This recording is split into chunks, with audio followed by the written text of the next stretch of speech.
খুতবার মাঝখানে কোনো থামাথামি নাই, কিন্তু আল্লাহর হাবিব সাল্লাল্লাহু আলাইহি সাল্লাম কেমন খতিব ছিলেন দেখেন। আল্লাহর হাবিব সাল্লাল্লাহু আলাইহি সাল্লামের খুতবা দেওয়ার স্টাইল এন্ড অ্যাটিটিউড এবং আমাদের খুতবা দেওয়ার স্টাইল এন্ড অ্যাটিটিউড, আল্লাহ রাসূল সাল্লাল্লাহু আলাইহি সাল্লামেরটা কত প্রাণবন্ত ছিল। আল্লাহ রাসূল সাল্লাল্লাহু আলাইহি সাল্লাম সোসাইটি ওরিয়েন্টেড একজন পার্সোনালিটি ছিলেন, সমাজের মানুষ কেন্দ্রিক, খুব সামাজিক ছিলেন আল্লাহ রাসূল সাল্লাল্লাহু আলাইহি সাল্লাম। তিনি দেখলেন একজন বসে পড়ছে, উনি খুতবা থামায় দিলেন।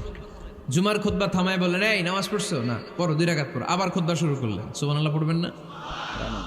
একবার তিনি খুতবা দিচ্ছেন, দেখলেন আল্লাহ রাসূল সাল্লাল্লাহু আলাইহি সাল্লামের 2 জন নাতি হাসান আর হুসাইন রাদিয়াল্লাহু তাআলা আনহুমা, ছোট্ট মানুষ, কাতারের ভিতরে ঢুকে কোন সাহাবী টুপি টান দেয়, কারো পাগড়ি ধরে টান দেয়, একজন এদিকে দৌড় দেয়, আরেকজন ওদিকে দৌড় দেয়।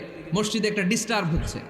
আল্লাহর হাবিব সাল্লাল্লাহু আলাইহি সাল্লাম খুতবা থামিয়ে দিলেন, মিম্বার থেকে নেমে আসলেন, 2 নাতিকে 2 হাতে ধরলেন, ধরে আস্তে করে জান্নাতের এই 2 সর্দারকে নিয়ে মিম্বারের উপরে দাঁড়ালেন। এই হাতে এই